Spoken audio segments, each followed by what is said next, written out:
최상위권을 어차피 노릴 거면 네. 한 중2 정도까지 네. 최소한 네. 고1 과정이 공통수학 1, 2, 고2 과정이 대수 이렇게 가거든요.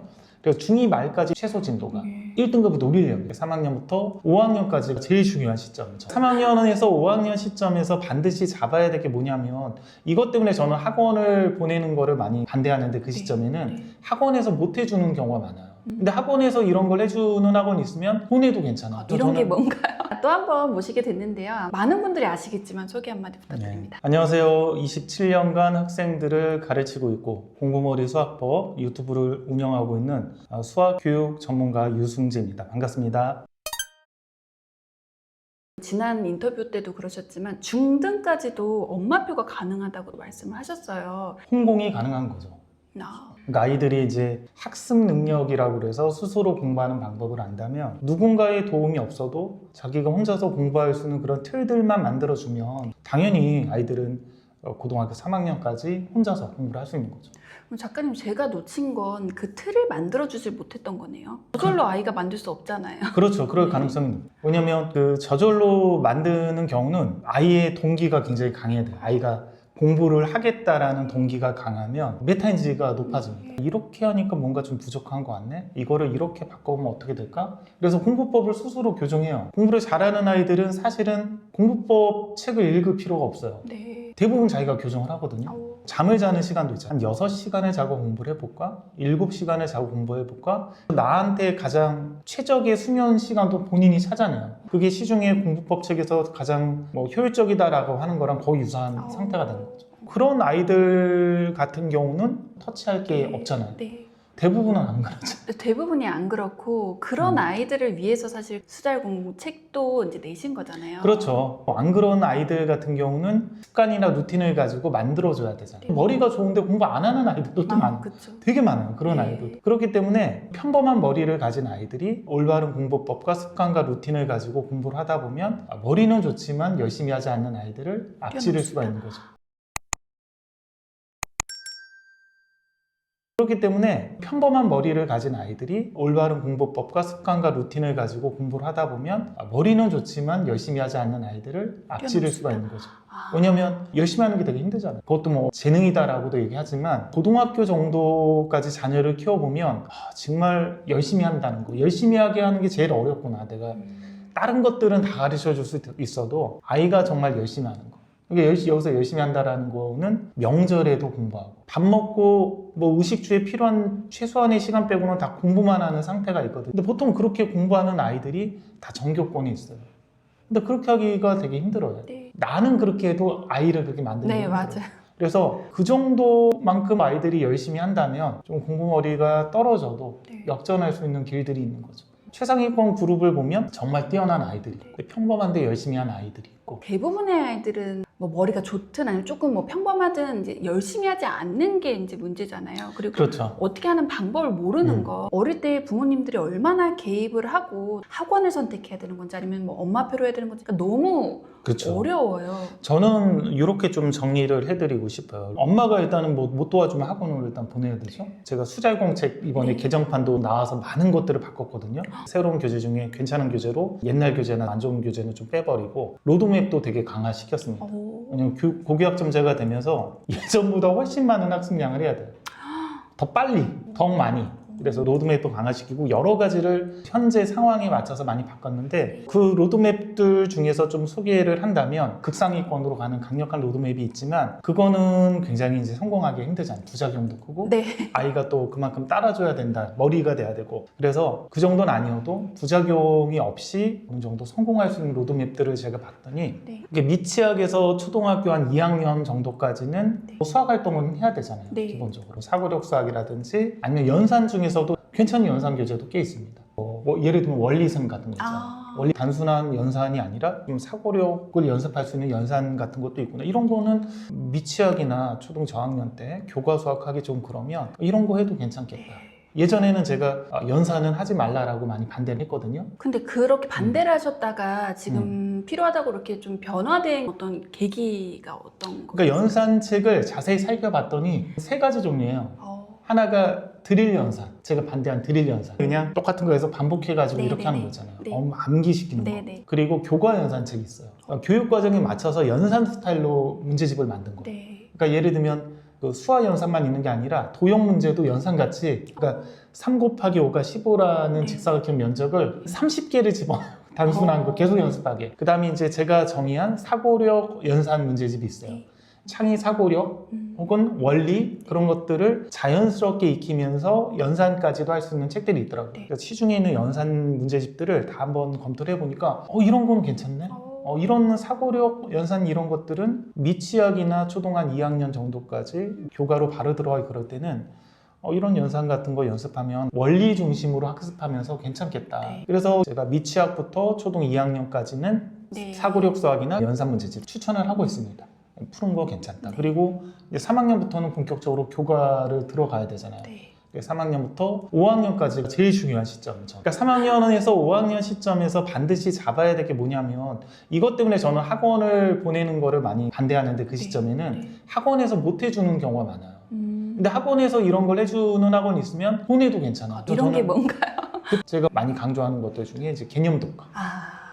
개념을 예. 잘 이해를 하든 못하든 스스로 읽어보면서 수학은 누군가에게 배워서 하는 게 아니라 내가 혼자 할 수 있는 것이다 라는 그런 마음가짐이 생겨요. 이 차이가 실제 학생들을 가르쳐보면 엄청납니다. 예를 들어 제가 고등학생이나 중학생 정도 그냥 가르치는 거에 익숙한 학원을 다니다가 온 아이들을 가르치면 제가 볼 때는 스스로 해결할 수 있는 문제들이 굉장히 많은데 다 질문합니다. 그러면 거기서 이제 조금 공부법들을 알려주죠. 네. 너 이런 거 모른다라고 했는데 이 문제는 선생님 봤을 때는 너가 개념을 까먹었거나 이해를 못해서 그래. 개념 복습만 충분히 하면 풀 수 있는 문제거든. 그래서 앞에 보자. 이 부분을 한번 다시 한번 너 공부를 일단 해봐. 이해 안 되면 그때 선생님이 개념을 설명해 줄게. 그러면 다시 한번 얘가 공부를 해요. 네. 그 다음에 다시 한번 풀어봐. 풀려요. 얘도 깜짝 놀라요. 선생님 그냥 풀리는데요? 그러니까 대부분의 아이들이 지문하는 문제들 같은 경우는 개념을 잊어먹거나 개념을 제대로 이해 못하는 경우가 제일 많아요. 근데 이제 보통 학원에서는 선생님들이 개념 설명을 해야 자기가 개념을 배울 수 있다고 생각하기 때문에 아이들이 개념 복습을 한다라는 행위 자체도 없어요. 그러니까 무조건 다 지문이죠. 이런 애들이 숙제를 내주면 항상 와서 선생님 거의 풀 수 있는 문제가 없어서 못 풀었어 이렇게 옵니다. 그러니까 성적이 오를 수가 없잖아요. 이런 것들을 좀 방지하기 위해서 어렸을 때부터 이제 개념은 자기가 읽고 할 수 있는 것이다. 누군가에게 배우지 않아도 수학은 내가 할 수 있는 것이다 라는 것들을 일단 만들어줘야 되고, 초등학교 심화를 했는데도 중고등학교 때 못하는 애들도 있을 수 있어요. 심화를 해도 중고등 수학 못하는 애들의 특징은 첫 번째 언어 능력이 떨어지는 경우죠. 그러니까 개념을 계속 듣기 방식이나 수동적으로 배우는 방식으로 하다 보면 심화 같은 건 좀 하더라도 고등 올라가서 개념 어려운 거 나오면 개념 이해력이 딸려요. 그러니까 거기서 많이 무너지는 경우가 있고, 그리고 지역 자체가 또 굉장히 경쟁이 심한 지역이 있어요. 그러니까 모의고사나 수능 같은 경우는 아이가 이렇게 공부하면 어느 정도 점수가 나와요. 예를 들면 제가 가르친 학생인데 중학교 때는 반에서 한 2, 3등 정도 했던 아이인데 일반고를 갔어요. 그렇게 강한 고등학교도 아닌데 갔는데 택도 없는 거예요. 본인이 내신이. 내신 경쟁은 택도 없어요. 그러니까 이제 나는 나름 잘한다고 생각하고 심화도 하고 그렇게 했는데 왜 안 될까? 라고 생각을 했더니 치열한 거예요. 실제로는 애들이. 그래서 걔가 결국에는 수능 후 정시로 방향을 바꿔가지고 2학년부터 정시 준비를 해가지고 중앙대하고 이대 정도로 들어갔어요. 그 이과 쪽으로 다 좋은 과. 만약에 내신으로 중앙대하고 이대를 이공계를 가잖아요. 그럼 거의 반에서 1, 2등 해야 됩니다. 그러니까 내신으로는 인서울 중하위권대학 정도 들어가겠다라고 본인이 생각을 했으니까 한 건동홍도 못 들어갈 정도 수준이다라고 생각을 해서 정시로 돌렸는데 갔잖아요. 그러니까 이제 경쟁이 치열하면 어머님들이 심화까지 했는데 왜 내신이 안 나와? 근데 이제 정시로 방향을 돌려서 전국 단위 경쟁에서는 경쟁력이 있는 거예요. 단지 그 지역에서 잘하는 애들끼리 경쟁을 하니까 안 되는 경우가 있는 거죠. 지방에 있는 고등학교 선생님들하고 물어보면 항상 저한테 하는 말이, 예를 들면 이런 거예요. 제가 우리 큰딸이 내신이 그렇게 좋지 않아서 정시도 같이 해야겠다 그러면, 정시 수능 그거 가능해? 만만치 않은? 그거부터 걱정을 하는 거예요. 모의고사 보면 좀 나와. 거기는 확실히 다르고, 지방에 있는 고등학교 선생님들은 기본적으로 정시는 아예 불가능하다라는 베이스를 깔고 있어요, 애들이. 그리고 항상 학생부 종합전형 최저가 없거나 최저가 약한 데를 어떻게 보낼 것인가를 생각을 하는 거고. 그러니까 그런 차이점이 좀 있는 거예요. 그리고 또 한 가지 같은 경우는 부모님 착시 현상이 있어요. 심화를 했을 때 스스로 풀어내는 심화냐 아니면 강의식 수업이 심하냐에 따라서 차이가 엄청납니다.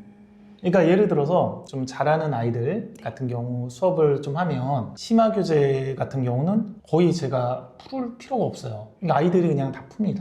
다 풀고 모르는 것만 한두 개 힌트 줘서 끝내버려요.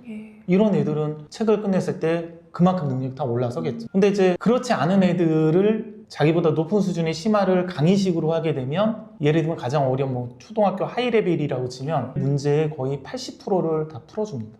그렇게 해서 부모님들이 심화를 했는데 왜 성적이 안 나오냐 그러면 원래 안 나와요. 그렇게 하면. 어느 정도 차이가 있냐면 중학교에서 한 센수학 정도 푸는 애들을 강의식으로 하면 블랙라벨까지 수업을 시킬 수 있어요. 개별 관리식으로 하거나 아이들에게 다 풀리게끔 하면서 가면 센수학밖에 못 푸는 애들은 센수학에서 멈춰요. 일품도 못 가요. 근데 착시 현상이 벌어지는 거예요. 부모님들이. 강의식으로 해서 블랙라벨까지 하고 그러니까 잘하겠지라고 이런 착시 현상이 벌어지는 것도 하나가 있습니다. 그렇게 심화를 하면 실제 실력은 그보다 한 2단계 정도 밑으로 생각을 해야 돼요. 대부분은 그 문제집이 있으면 3분의 2도 혼자서 못 풀어요. 한 2분의 1 정도까지 혼자서 마스터하고 2분의 1 넘어가는 시점부터는 지문이 많이 나옵니다. 아니면 본인이 해설 보고 그냥 넘어가서 이해하든지. 그러니까 자기가 푼 게 아니죠. 푼 게 아니고 읽은 것들을 실력이 늘지가 않아요. 그거는 엄청 반복해야 돼요. 엄청 반복해서 그 풀이를 체화를 시킬 정도로 해야 돼요. 근데 그 체화를 시키는 게 만만치가 않잖아요. 너무 시간도 없고.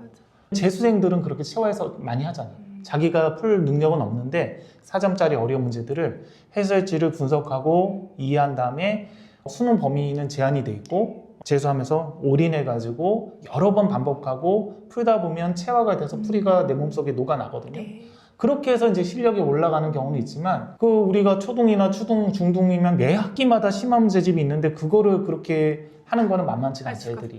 개념 독학은 상대적으로 성공하는 경우가 많이 있거든요. 어렸을 때 독서만 많이 시키면. 근데 심화 같은 경우는 조금 어렵다 보니까 부모님들이 너무 밀어붙이거나 어떤 시간 안에 끝내려고 하거나 아니면 아이보다 수준이 높은 걸 한 번에 시작하거나 그러면 아이도 실패하고 수학에 대해서 싫어하는 경우도 있으니까 그거를 면밀히 조사를 하고 초보 어머님들은 난이도를 조금씩 올려주는 게 좋죠. 그러니까 예를 들면 3학년 1학기 때는 우리가 디딤돌 기본 정도 했다 처음으로 디딤돌 응용까지만 한번 도전해보자.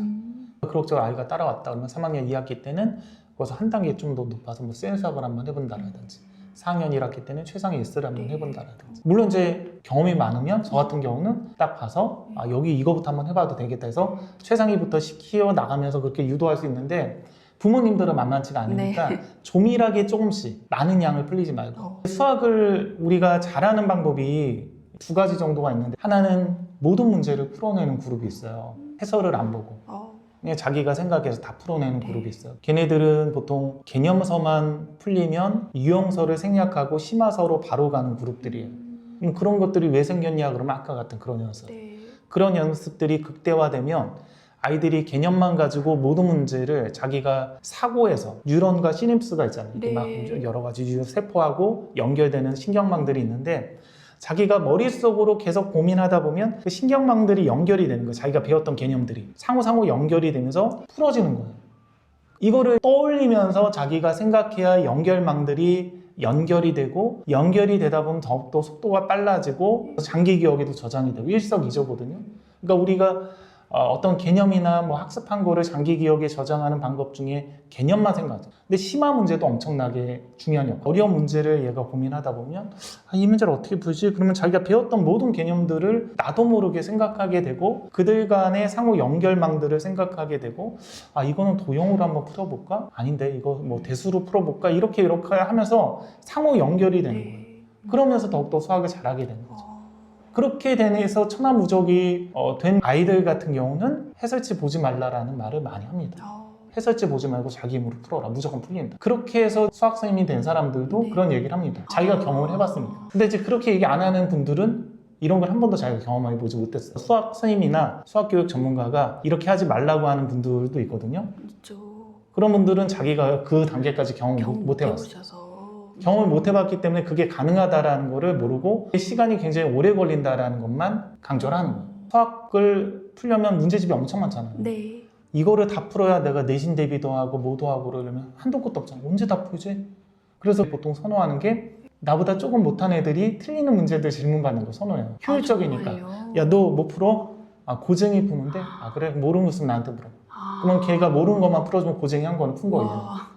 그런 식으로 해서 잘하는 애들은 질문 받는 거 좋아해요. 왜냐면 어차피 문제집을 풀면 다 풀 수 있어 자기가. 시간 낭비. 어려운 것들만 이 문제 좋네. 야, 이 문제 좋은 문제다. 재밌다. 그래서 풀어주고 그 한 문제를 풀면서 또 자기는 더욱 강화시키고 네. 낯선 문제를 계속 풀어나가고. 두 가지가 있다고 말씀하셨잖아요. 또 다른 최상위권의 경우는 그러니까 이게 안 되거나 이걸 어렸을 때 이런 습관을 못 잡았거나 대부분이 안 돼. 그렇죠. 아니면 시간이 너무 부족한데 열심히 하려는 애들이 있어요. 재수생들 예를 들면. 예. 그런 경우가 이제 아까 얘기했던 해설지 분석을 통한 체화 단계의 공부를 해야 됩니다. 네. 그래서 해설지 분석을 통한 체화 단계로도 내신이나 수능이나 1등급을 받을 수 있는 이유는 뭐냐면 문제가 사실은 그렇게 어렵진 않잖아요. 네. 인간이 풀 수 있는 문제를 내잖아요. 네. 뭐 경시 수준으로 내는 건 아니고 체화 단계 같은 경우는 이거는 보통 평범한 머리로도 충분히 1등급을 받을 수 있는 해법이기 때문에 보통 이제 이렇게 공부하라고 유튜버들이 많이 얘기하죠. 그 유튜버들 같은 경우도 본인이 거기까지 단계밖에 못 해봐서 이것만이 최고라고 생각하는 경우도 많고. 그래서 저는 이제 여러 가지 학생들을 지도를 해보니까 기본적으로 필요한 거는 언어 능력은 있어요. 해설지 독해 능력이 없으면 이것도 안 돼. 근데 해설지 독해 능력이 4점짜리 준킬러나 킬러 문제의 해설지를 본인이 읽고 이해하고 혹은 정 안 되면 이제 인강 선생님이나 뭐 학원 선생님이 풀어주는 풀이를 본인이 이해하고 정리해서 다시 풀 정도의 학습 능력은 최소한 있어야 된다. 그 정도 학습 능력이 있는 애들은 수능 국어가 최소 9등급제 기준으로 2등급은 나와요. 그러니까 언어 능력이 안 되면 이것도 안 돼. 포기해야 돼. 어차피 안 되니까. 이 출제 의도는 뭐가 어떤 개념을 이용했고 그 다음에 어떤 포인트로 어떻게 접근했는지를 정리를 하고 그 다음에 그 풀이가 잊어먹을 때쯤 반복해서 푸는 거예요. 네. 그래서 아까 5학년 때까지 네. 심화나 그런 것들을 만들면 저는 6학년부터 중2까지 네. 이때는 좀 선행을 많이 하라고 추천드립니다. 그 전에는 이제 여러 가지 습관이 있잖아요. 개념 노트를 써보는 습관이라든지 오답 노트를 작성하는 습관 이런 게 다 오래 걸려요. 시간 잡는데 아이들도 좀 어떻게 보면 비효율적으로 느껴지고 하고 오답 노트 한 문제 쓰는 시간에 문제 풀면 5문제도 푸는데 그런 습관을 가지고 그 고등학교로 올라가는 거랑 안 가지고 올라가는 거는 천지 차이기 때문에 오답 노트 하면서 식을 쓰는 습관이라든지 개념 노트 작성하는 거라든지 3학년에서 5학년 때까지는 어느 정도 심화 연습, 개념 독학 연습에서 마무리를 하고 네. 그 다음에 6학년부터는 중2까지는 선행에 좀 더 초점을 둬서 네. 그때부터는 만약에 시간이 부족하면 인강 같은 거를 들어도 해도 돼요. 5학년 때까지 아마 개념 독학했으면 인강만 들어도 속도가 엄청 빨라져요. 그 상태에서 학원을 만약 가잖아요. 지수함수까지 팍 올라가요. 엄마들이 깜짝 놀라죠. 인강만 하나 듣게 해줬더니 아이가 너무 쉽게 한다. 심화는 아이가 시간이 부족하면 부분적 심화를 좀 하면 돼요. 네. 그러니까 중요한 학기별. 예를 들면 어떤 학생이 있는데 지금 중학교 1학년인데 걔가 보니까 1학년 1학기 거 하고 너무 느리니까 2학년 1학기 걸로 바로 갔더라고요. 1학년 1학기랑 2학년 1학기가 연계성이 높으니까 시간이 부족할 때는 같이 묶어서 하면 좀 빠르거든요. 부모님이 상담을 하더라고요. 심화를 어떻게 합니까? 그래서 제가 1학년 1학기 건 하지 말고 2학년 1학기 거 들어가니까 그래서 2학년 1학기 것만 내신 대비 때 그때 하든가 하고 넘어가라 일단. 그러니까 이제 선행을 우선시 하면서 심화는 필요한 시기 때 같이 해나가는 방식으로 일단은 아이가 좀 느리다면 그럼 평범한 아이들의 특징이 뭐냐면 제가 가르쳐 보니까 조금 천천히 난도 올리면 1분까지 가거든요. 거기서 조금 난도 올려주면 중3 정도 됐을 때는 블랙라벨을 소화해요. 그러니까 중1, 중2 때는 블랙라벨을 못해. 근데 조금씩 가면 블랙라벨까지 소화해요. 저는 이제 좀 약간 평범하게 그래도 성실한 아이들인데 이런 아이들은 선행을 우선시 일단은 하면서 선행 진도를 빼는 과정에서 준심화나 심화를 내신 대비 때나 필요할 때 시키는 거죠. 중2까지 선행을 하는데 개념 독학하는 아이들도 독학으로 선행까지 저는 보통 제가 시키는 아이들은 중등 과정까지는 개념 독학으로 많이 시키거든요. 거기까지 애들이 좀 빨라요. 초등부터 시키거나 좀 습관을 잘 잡은 애들. 그리고 중학교 때부터 개념 독학하는 애들도 가끔 있는데 그런 경우는 스매싱이라는 교재가 있어요. 스매싱이라는 교재가 쉽게 잘 구성이 돼 있어요.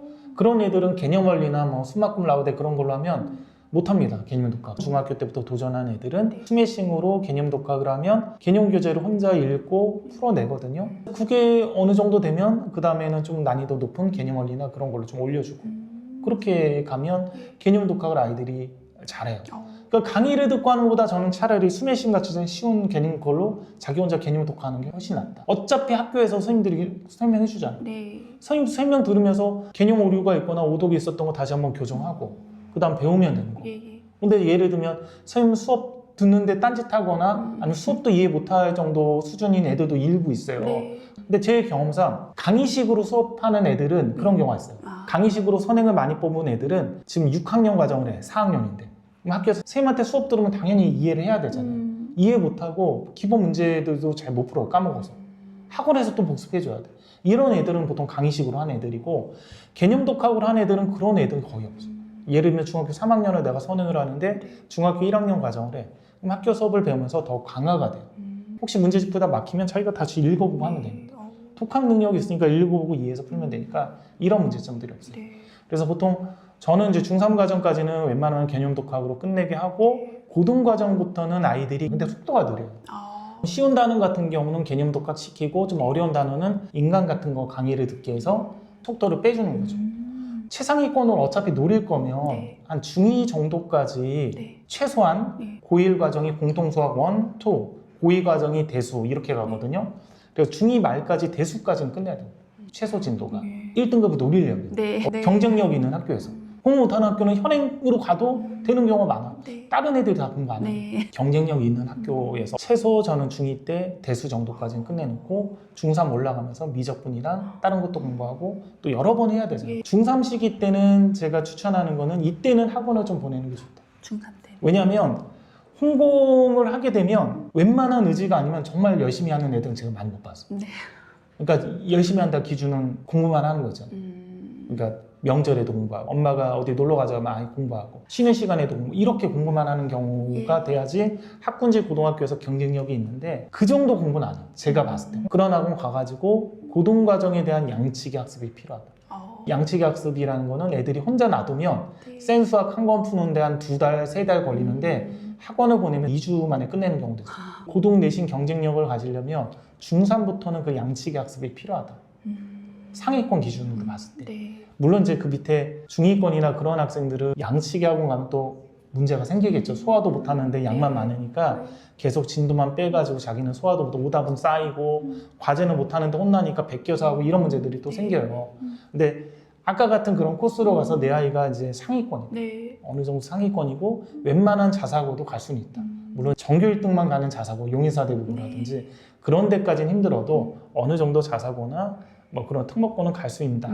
그 정도 위치에 올라왔을 때 고등학교에서 내신 경쟁력을 가지려면 실제로 학습량이 적다. 아이들. 네. 중3부터는 학습량이 필요하다.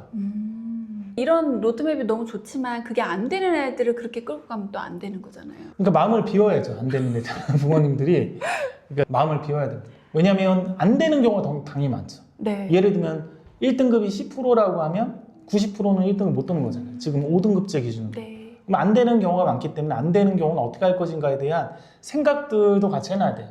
예를 들면 우리 애가 반에서 1등이에요. 수학 기준으로 우리 애가 반에서 수학은 1등이다. 그러면 반이 한 25명이나 20명 정도라고 해도 20분의 1이면 네. 5% 정도 되는 거잖아요. 그럼 얘가 고등학교 가면 1등급이 될 가능성이 높아요. 근데 나는 안전빵 전략으로 중학교가 뭐 A라는 중학교면 이 중학교랑 비슷한 수준의 고등학교가 A 고등학교면 여기 가면 당연히 비율적으로 되겠지. 근데 한 단계 더 낮은 데를 가. 그럼 거의 이런 경우는 안전빵으로 되겠죠. 대부분 부모님들을 보면 반에서 한 그 중학교 기준으로 5등에서 10등 정도면 열심히 하면 1등급 받겠지라는 생각을 갖습니다. 근데 비율적으로 5등만 하더라도 25명 기준으로는 5분의 1이니까 곱하기 하면 20%잖아요. 네. 그러면 2등급이에요. 불가능한 경우가 훨씬 많아요. 그러면 어떻게 해야 되냐? 근데 공부 못하는 고등학교에서 2등급을 받을 거냐? 아니면 공부 잘하는 고등학교를 갔더니 2등급은 34%까지 넓어졌거든요, 구간이. 그래서 공부 잘하는 학교로 가서 한 30%대 2등급을 받거나 아니면 3등급을 받더라도 어차피 내신으로는 좋은 대학을 가기 힘들면 정시나 그런 것까지 생각하면서 그런 분위기에서 그냥 공부를 할 거냐. 또 하나 고려할게 고등학교별로 바쁜 고등학교가 있고 조금 안 바쁜 고등학교도 있어요. 네. 뭐 학제 편집표라 그래서 이제 듣는 과목이 있잖아요. 그리고 하나고 같은 경우는 막 고급돼서 막 그런 것들도 듣는 것 같더라고요. 엄청 빡세잖아요. 그런 학교가 있는 반면에 여유가 있어서 활동도도 많이 안 해도 되거나 그런 일반고 중에서 그런 학교들 같은 경우는 상대적으로 정시 준비가 약간 편할 수가 있어요. 얘가 그래도 수능 준비도 할 수 있는 여력이 있는 고등학교를 선택하는 방법도 있고, 아이가 이제 공부를 하겠다라는 경우가 있어요. 친구들의 얘기도 듣고 그래서 나도 공부하고 대학도 좋은 데도 가야겠다라고 하는 경우는 학습적인 부분에서 밀어줘야 되지만 부모님들이 네. 그렇지 않은 경우는 네. 제 경우상 네. 거의 불가능해요. 인서울에 들어가는 게. 음. 그런 애들조차도 경쟁이 심해서 인서울을 내신으로 가는 게 만만치가 않잖아요. 근데 그렇지 않은 경우는 거의 불가능. 부모님들이 너무 통제하고 너무 관리하고 내가 뭔가를 다 책임져야 된다라고 해서 되게 숨막히잖아요. 수학 같은 경우도 내가 가장 올바르게 지도하는 사람이에요. 얘를 어떻게 학원에 보내? 망치면 어떡하지? 이런 불안이 있었어요. 그래서 학원 안 보낸 것 중에 그것도 있었거든요. 그러다 보니까 제가 떠안는 책임감이 너무 많은 거예요. 얘 인생은 내가 다 책임지는 것 같지. 그러다 보니까 통제를 하잖아. 얘가 안 되면 내가 잘못된 거다. 이런 생각이 되는 거잖아. 내 방식대로 했는데 얘가 안 되면 내 잘못이다라고 하니까 더욱더 통제하고 그러다 보면 더 관계가 안 좋아지고. 그래서 이거를 바꿔야겠다 생각해서 아이들은 이제 공부를 다 이제 혼자서 하게끔 1단계를 했다가 열심히 안 하더라고. 혼자서 하게 하니까 열심히 안 해요. 정말 안 해요. 진도가 엄청 느려져요. 그래서 안 되겠다 싶어서 수학학원을 보냈지. 불안하지만 이상하게 망치는 거 아니야 이런 생각이 들지만 그냥 보낸 거죠. 해보신 거예요. 그래서 내 책임을 없앤 거예요. 그러니까 너무 마음 편해요. 내가 다 책임지려고 하고 모든 거를 관리하려고 하니까 그 압박감이 너무 심했는데 가끔 이것만 해주면 돼요. 아빠 나 수학 이거 잘 안 되는 거 질문 받아. 좀 잔소리하고 싶은 거 참고. 어차피 학원에서 해주니까. 이렇게 하다 보면 관계도 일단 좋아지기도 하고 그리고 실제로 성적도 더 좋을 수가 있어요. 왜냐면 부모가 뭐 시키면 하기 싫잖아요. 제가 정말 신기한 게 뭐냐면 정강 공부를 잘했거든요. 어렸을 때. 근데 제일 힘들어하고 싫어했던 게 한문이었어요. 한문. 왜 나는 한문을 싫어할까라고 했더니 저희 아버지가 제가 어렸을 때부터 한문 공부나 한자 공부를 엄청나게 잔소리를 했어요. 천자문 떼라 뭐 해라 뭐 해. 맨날 서예니까 억지로 시키고 초등학교 때 엄청 시켰거든요. 그러니까 제가 다른 과목은 다 잘하는데 항상 한문을 제 못해요. 다른 거에 비해서 너무 힘들어서 영원히 싫어하는 과목을 한문. 그러니까 각각의 아이들의 위치마다 해야 되는 로드맵이 정말 다르다는 거를 느껴요. 부모가 가장 먼저 내 아이를 바로 보는 것과 그리고 또 말씀대로 불안할 때 그 어떻게 해야 되는지의 과정들을 이제 말씀을 듣다 보니까 전 마지막 말씀이 너무 좋았던 것 같고요. 그렇지만 그래도 또 많은 아이들이 공부를 초등 때 열심히 해야 되는 부분이 있잖아요. 우리 작가님께서 유명해질 수 있었던 그 계기가 됐던 수잘공이라는 책, 수학 잘하는 아이들은 이렇게 공부합니다. 예, 이번 수잘공 개정판은 시대가 너무 많이 바뀌었잖아요. 7년, 처음에 썼을 때부터 7년 정도 바뀌어가지고 너무 많이 바뀐 부분들을 반영해서 꽤 많이 바꿨어요. 책 내용들을. 로드맵도 많이 바꿨고 교재도 많이 바꿨고 이것저것 많이 바꿨습니다. 일단 아이가 공부를 하기 싫은 시점 전에 얘가 어느 정도 공부할 수 있는 능력이 있는 상태는 만들어주는 게 필요하다고 생각을 해요. 부작용 없이. 그래서 초등학교 시절부터 습관을 잘 만들어주고 루틴을 만들어주면 칫솔질을 항상 하듯이 샤워를 하듯이 습관이 돼서 하는 거잖아요. 그래서 어떤 습관과 루틴, 올바른 공부법들을 초등학교까지 잘 만들어주면 중학교부터는 부모님들이 키워보신 분들은 알겠지만 더욱더 통제하기가 힘듭니다. 여기서부터는 본인의 삶이거든요. 그래서 아이가 공부를 열심히 하겠다라고 하면 지원해주면 되고 공부를 안 하겠다라고 하면 다른 부분을 또 지원해주면 돼요. 근데 그 전까지는 얘가 공부할 수 있는 능력, 수학을 잘할 수 있는 능력, 수학은 뭐 95점 이상 받을 수 있는 능력 그런 것들은 만들어주면 좋다. 그런 관점에서 현재 고교학점제를 비롯해서 지금 변화된 시점에서 도움이 되는 형태로 많이 만들게 됐습니다. 그래서 더 이제 기대가 돼요. 왜냐면 7년이라는 사이에 우리 작가님께서 경험하셨던 그런 어떤 변화 그리고 또 통찰까지 다 들어간 그런 책인 것 같아서 이번 개정판이 더욱 기대가 되는데요. 많은 기대해 주시면 좋겠습니다. 네, 작가님 오늘 정말 장시간 동안 촬영해 주셔서 너무 감사드리고 너무 수고 많으셨습니다. 감사합니다. 네.